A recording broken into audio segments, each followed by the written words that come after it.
የሰው ልጆች ሁሉ ከዕለት ዕለት ከዓመት ዓመት በሰላም የመኖር ዋስትና ዋናው ጤና፣ ልብን የሚማርክ መንፈስን የሚያድስ ስጦታ የሚቀባበሉበት፣ በፍቅርና ጽናት በመተሳሰብ በአንድነትና በእዝነት የሚታጀቡበት፣ አንዱ ለሌላው ካለው ላይ ቀንሶ ከእዝነት ማዕድ የሚያካፍልበት፣ ሁሉም በኢማንና ኢባዳ ጸንተው እጃቸውን ከፍ አድርገው ለረህመተኛው ጌታ ዱዓቸውን አድርሰው የልባቸውን መሻት በጽናት ደምቀውበት በዓሉን እንኳን አደረሳችሁ እየተባባሉ በጋራ ያከብራሉ።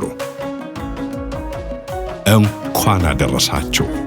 ተክለ ሃይማኖት ጠቅላላ ሆስፒታል። ዓላማችን ሕሙማንን መርዳት ነው።